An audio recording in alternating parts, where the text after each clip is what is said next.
네, 오늘은 김기태 작가의 두 사람의 인터내셔널 소설집, 이 책을 다룬 블로그 글이죠. 경계와 모순을 넘어 함께 기립하는 우리. 이 글을 좀 함께 파헤쳐 보려고 합니다. 네.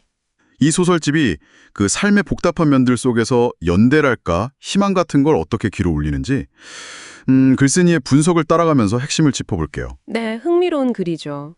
당신은 이 이야기들 속에서 어떤 감정을 또 발견하게 될지 저도 기대가 됩니다. 네, 좋습니다. 이 글은 뭐랄까 소설 속 인물들이 딱 마주하는 그런 경계들, 또 사랑과 고통, 어떨 땐 유머까지 이 인간 감정의 여러 스펙트럼을 참 깊이 있게 다루고 있어요. 네, 특히 주목할 점은 동시대의 좀 팍팍한 현실을 그리면서도 그 안에서 어떤 긍정, 또 연결의 가능성 이런 걸 놓지 않으려는 작가의 시선, 그리고 그걸 또 글쓴이가 잘 포착했고요. 단순한 현실 반영을 넘어서는 거군요. 그렇죠.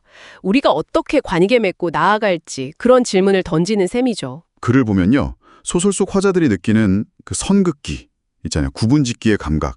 이게 자주 언급되더라고요. 네, 맞아요. 특히 기모이라는 그 일본어 단어. 이게 주는 불쾌함이 단순한 혐오를 넘어서서 자기 존재 자체가 거부당하는 것 같은 그런 날카로운 통증으로 다가왔다. 이 분석이 참 인상 깊었습니다. 네. 끊임없이 타인과 나를 가르고 스스로를 좀 방어하려는 그런 모습이랄까요? 안타깝기도 하고요. 바로 그 지점인데요. 그게 결국은 좀 안전하고 어디엔가 소속되고 싶은 그런 인간의 본능적인 욕구랑 맞닿아 있는 것 같아요. 그래서인지 아름답고 유능하고 옳은 것, 뭐 이런 명확하고 긍정적인 대상만을 좋아해야 좀 안전하다. 이렇게 느끼게 되는 거죠. 그런 경향이 있죠. 근데 이런 흑백 논리가 아이러니하게도 글쓴이가 말하는 근시의 사랑 있잖아요. 그러니까 복잡함이나 의심 없이 그냥 순수하게 열렬히 좋아하는 거요. 이걸 방해한다는 거예요. 혐오라는 감정이 그런 순수한 애정을 허락하지 않는군요. 네네, 그렇죠.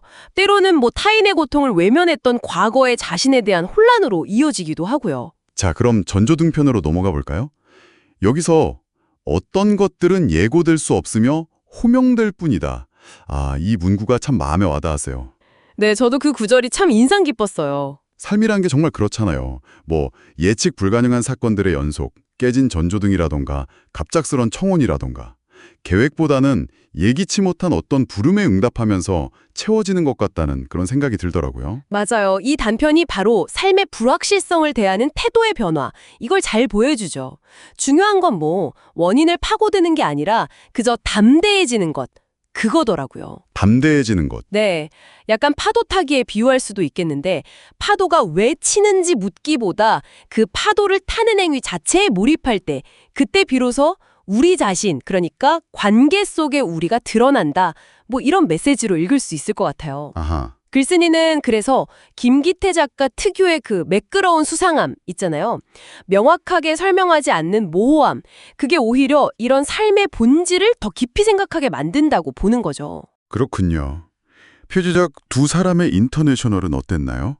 그 한국계 외국인 노동자 니콜라이하고 한국인 진주. 각자 고단한 현실을 버티다가 만난 두 사람의 이야기. 좀 먹먹하게 다가왔어요, 저는. 네, 저도요. 특히 성실하게 살았는데 뭔가 잘못했다는 그 느낌. 이거 진짜 많은 분들이 공감하실 것 같거든요. 그럼요. 최선을 다했는데 결과가 뜻대로 안 될 때 그런 호탈함. 네. 맞아요. 이 작품의 핵심은 그거죠. 부조리한 현실. 이걸 외면하지 않아요. 그러면서도 그 안에서 피어나는 두 사람의 그 조용하지만 강한 연대? 여기에 초점을 맞춘다는 점. 네. 뭐 섣부른 희망이나 냉소주의에 기대는 게 아니고요. 현실을 딱 딛고 함께 나아가는 모습을 담담하게 그리는 거죠. 롤링 썬더 러브도 좀 비슷한 맥락일까요? 네네, 거기도 그렇죠. 사랑이란 게 뭐 총을 쏠지 장미를 건넬지 모르는 그런 불안정한 감정이잖아요. 그럼에도 불구하고 시원하게 한번 굴러보고 싶다는 솔직한 욕망. 이걸 아주 경쾌하게 풀어내면서 응원하게 만들어요. 복잡함을 그냥 끌어안는 거죠. 복잡함을 끌어안는다. 좋네요. 마지막으로 무겁고 높은의 송이 이야기도 빼놓을 수 없죠. 버리려면 들어야 했다. 와, 이 문장이 주는 무게감이 상당했습니다. 그렇죠. 강렬하죠. 송이가 그 100kg 바벨을 드는 행위가 이게 단순한 힘자랑이 아니라 삶의 무게, 그 고통을 피하지 않고 정면으로 마주하려는 어떤 의지, 저는 그렇게 읽혔어요. 아, 정확하게 보셨습니다. 여기서 중요한 통찰은 그거예요. 고통을 그냥 떨어뜨리는 게 아니라 온전히 들어 올려서 내 것으로 인지하고 다룰 때 그때 역설적으로 진정한 해방감, 그러니까 버리는 기분을 맛볼 수 있다는 거죠. 아, 역설적이네요.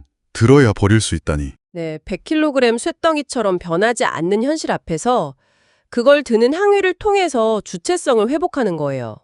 더 나아가서 보면 송이가 아버지를 그냥 미워하는 대신에 그가 평생 짊어졌을 그 고통을 이해하려고 애쓰잖아요. 네, 그 부분이 참 그 모습은 자기 연민을 넘어선 어떤 성숙함으로 희망의 단초를 보여주는 거라고 생각합니다. 오늘 이 글을 통해서 김기태 작가의 소설이 삶의 모순이나 불확실성, 이런 깊은 물속을 탐사하면서도 결국에는 그 인간적인 연결, 또 희망이라는 빛을 향하고 있다는 걸 다시 한번 느꼈습니다. 네, 때로는 버겁고 이해할 수 없는 세상이지만 그래도 서로에게 기댈 어깨가 되어줄 수 있다. 뭐 이런 조용한 위로 같기도 하고요. 그렇습니다.